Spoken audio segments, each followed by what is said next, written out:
Capítulo cuarto. El castigo. María caminaba descalza. Apenas se llevaba ropa. Un camisón de organza blanca y una capa azul con capucha era el atuendo para los prisioneros de más baja condición. Tenía tanto frío que caminaba con la capucha puesta, pero la fría roca por la que posaba sus pies al caminar le helaba entera. En los pies llevaba grilletes y en las manos también, pero no le importaba nada. Los soldados que la escoltaban iban extrañados por la sonrisa que cubría su angelical rostro. Caminaban por tramos que unían las torres.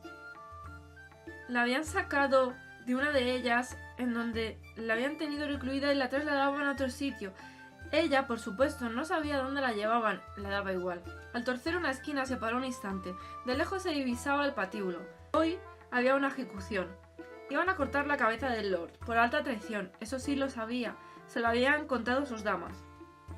El azar hizo que justo fuese aquel el instante en que su cabeza se separaba de su cuerpo, y lo pudo presenciar con un enorme gesto de satisfacción en el rostro. Por fin había tenido su merecido. Solo pudo estar parada un segundo antes de que sus carceleros tiraran de ella con violencia, pero fue ese preciso segundo un regalo del destino. Hacía, además de frío, un aire cortante que se le metía bajo las anchas ropas de pordiosera que le habían puesto por orden del rey, pero no le importaba lo que hiciesen con ella. Su enlace estaba roto y su lord muerto. No le podía pedir más a la vida y lo sabía. Bajaron por una de las torres y llegaron a los jardines. Salieron por la puerta del castillo y se alejaron caminando. ¿La desterraban? No parecía tener mucho sentido, pero se estaban alejando y se estaban alejando mucho. Caminaron por angostos caminos y las gentes del lugar se agolpaban para ver a la comitiva pasar. Se extrañaban de que escoltaran a alguien pobre. Se dio cuenta poco a poco de la situación. No vestida con la ropa de alta cuna, no gozaba del beneplácito ni la protección real. No le importaba. Aquella era una vida de apariencia. Si tan solo con las ropas te conviertes en una persona u otra, estaba tranquila. El sol estaba alto, no calentaba en absoluto, pero siempre servía para calcular la hora. Era mediodía, estaba convencida de ello. Por eso, y porque tenía mucha hambre, pero no pensaba en quejarse. No estaba acostumbrada a andar por terrenos de arena sin calzado y sentía un dolor acuciante en los pies. No importaba nada, se repetía una y otra vez, para no sucumbir al pánico. Sin embargo, se sintió tentada a preguntar a dónde se dirigían.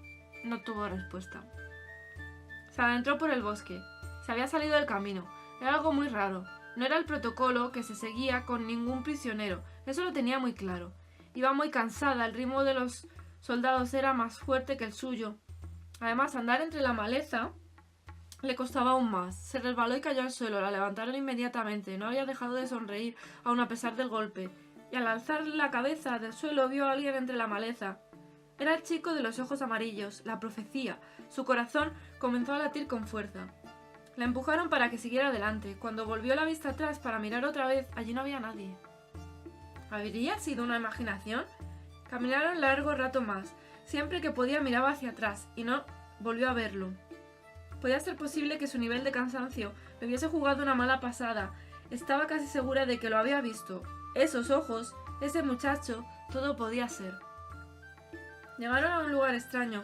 Era una especie de granja que, si no estaba ya fuera de los dominios del rey, casi, pues estaba bien alejada de todo. Llevaba horas caminando. Los soldados intercambiaron unas palabras con un par de hombres que estaban tras una verja. Ella no podía ni verlos ni oírlos, pero todo parecía indicar que habían llegado a su destino. Mientras esperaba, se dedicó a inspeccionar el lugar. Estaban en medio de la maleza, en lo más hondo del bosque, pero parecía un lugar de trabajo. De la puerta de entrada salía un camino de tierra que tenía marcas de carros. Debían transportar cosas. Se fijó más adelante. Había un carro cargado de piedras grandes y sin trabajar. Parecía un lugar grande, pero no lo sabía, porque no podía ver lo que había dentro. Una muralla fabricada de piedras y muy alta impedía la visión interior. De allí no se podía escapar nadie. De eso estaba segura, aún sin ver nada. Pareció que habían acabado de hablar, pues la cogieron de los brazos y la acercaron a la verja de entrada. Allí se quedó ella, de espaldas, intentando que le dieran alguna explicación de lo que iba a pasar con ella. Suplicó, pero no sirvió de nada. No hablaban con ella, seguían normas férreas, nada más firme que la disciplina del soldado. No se salían para nada de la línea pautada para ellos por unas manos ajenas. Procedían impasibles a su cometido, sin hacerle el menor caso. Le soltaron los grilletes de las manos primero, luego de los pies. En solo un segundo quedó liberada de las cadenas y fuera de lo que iba a todas luces a convertirse en su prisión.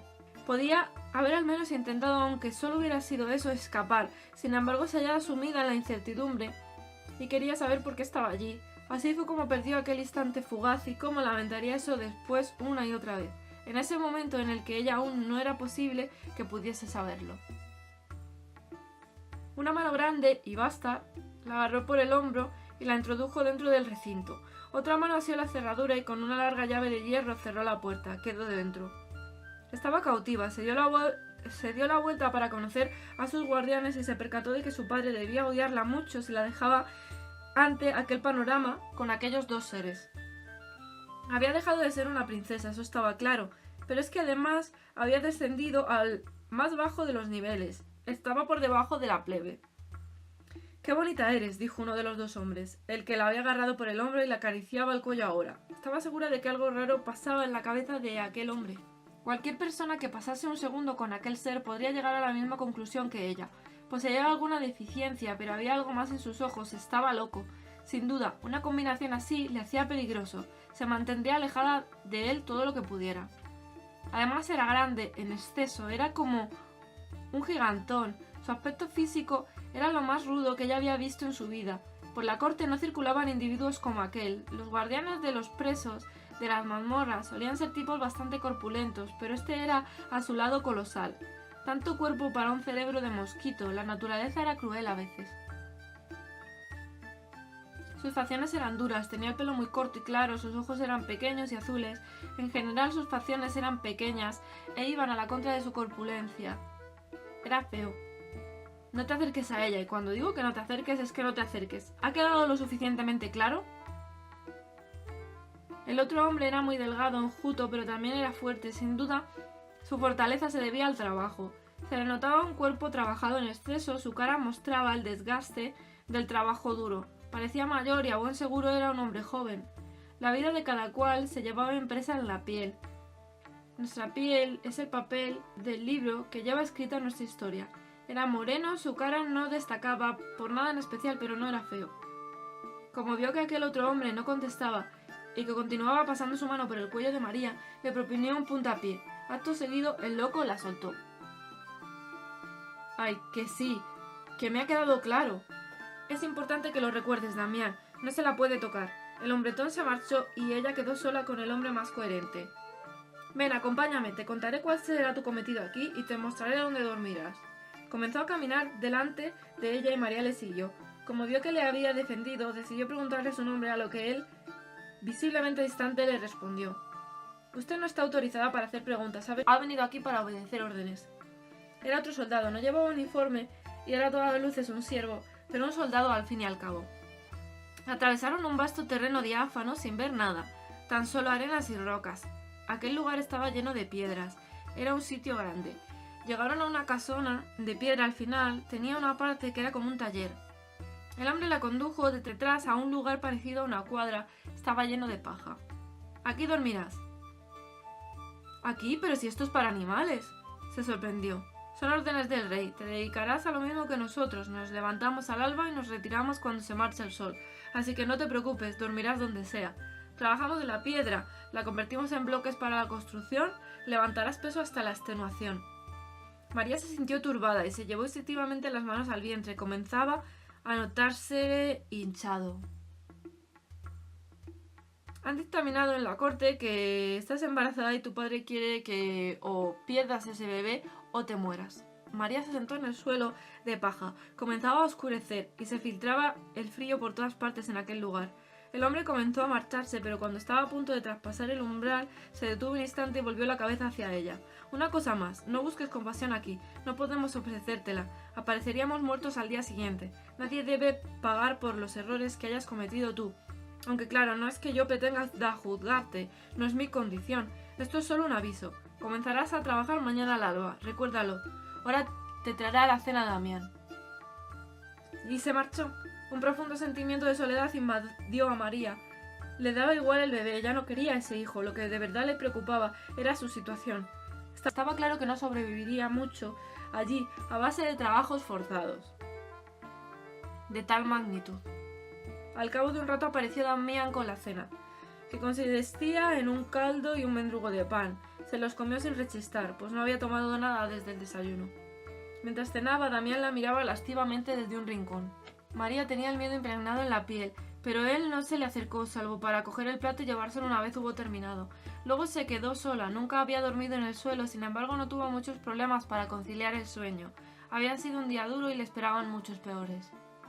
Por la noche soñó que daba luz en una torre, encerrada. Tenía profundos dolores y estaba segura de que el niño que llevaba en su interior no viviría. Allí, con ella estaba el que se suponía que era su marido, con esa certeza que solo se poseen en los sueños, en la que no sabes por qué las cosas son de determinada manera, pero lo son, y además irrefutablemente. Era un ser oscuro y se escondía entre las sombras, le susurraba cosas al oído, siniestras palabras de aliento. Ella temblaba y él le posó su mano sobre los hombros. Cuando ella miró sobre su hombro, se dio cuenta de que sus manos eran garras. Comenzó a gritar el nombre de Jonathan una y otra vez. Así, empapada en sudor, despertó. Aún seguía gritando ese nombre. Las primeras luces del alba comenzaban a despuntar y vinieron a buscarla. Los días comenzaron a pasar y María no perdía al niño. Lo que sí perdía era peso de una manera alarmante. En un mes había perdido la mitad de su peso. Se le notaban los huesos en todas las partes de su cuerpo, salvo en el vientre y en los senos, que los tenía cada vez más llenos. Estaba pálida y demacrada. Cuando por casualidad se topaba con su rostro en un charco, no le gustaba su reflejo, se veía fea. Estaba triste, desanimada, todos los días le parecían iguales, ya no tenía ansias de libertad. Ya no creía en nada, se conducía como un autómata. Estaba convencida de que su final llegaría pronto. Había aprendido alguna cosa en la distancia acerca de los hombres que la rodeaban. Seguía sin saber el nombre de su carcelero, enjuto, pero sí sabía que era el cabecilla. Aun a pesar de que casi no hablaba y de que siempre permanecía distante de todo, el otro le obedecía sin dudas. Del otro, de Damián, no había hecho más que confirmar sus sospechas. Tenía algún tipo de deficiencia, pero eso, sin más, no hace peligroso a nadie. Era el hecho de que había un átomo de locura cruel en él. Intentó averiguar qué le pasaba y un día el hombre enjuto, que apenas había mediado una palabra con ella desde que había llegado a aquel lugar, le comentó: «Ten cuidado con él, a mí me obedece siempre, pero es mejor que tú no le hagas enfadar. No se controla, y si está aquí es porque forzó y luego mató a una de las muchachas de su pueblo natal. No querían que permaneciera suelto por ahí, así que se dictaminó que aquí, al cuidado de los peores presos, con trabajo duro serviría al rey correctamente. No sabían qué hacer con él. También dicen que mató a un par de aldeanos con los que se había metido en una disputa en una taberna. Su problema es que no se controla, no le tientes». No pensaba hacerlo ya de antes, pero después de saber lo que sabía, se andaría con mucho ojo, de eso no cabía dudas. Así que ella era de los peores presos del reino. Si la vida le daba ocasión, estaba segura de que mataría a su padre. Un día María estaba sola en el taller con un cincel desgastando una roca. Estaba haciéndolo desde hacía días, piedras del mismo tamaño para un edificio en construcción. Sus ropas la oprimían los senos, que ya tenía más grandes que el vestido. Así estaba incómoda. Siguió trabajando hasta que se marchó a la luz del sol. Al día siguiente el mismo problema. Además tenía los pechos cada vez más sensibles y eran una verdadera molestia. Pensó en rasgar un poco la parte de arriba del vestido, así darles más amplitud, pero igual no tenía nada con qué cortarlo, de modo que siguió trabajando. Al día siguiente halló la solución, un cuchillo de la comida.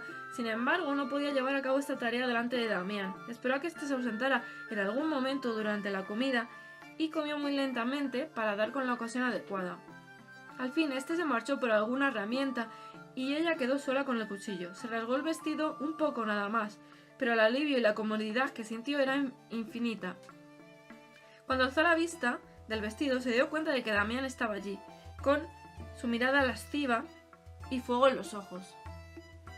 En un instante lo tenía sobre ella y cuando intentó zafarse de él, cayó hacia atrás golpeándose la cabeza fuertemente contra una de las piedras, que acababa de estar trabajando, tan solo unos segundos antes. Todo se volvió negro. Fin de la tercera parte.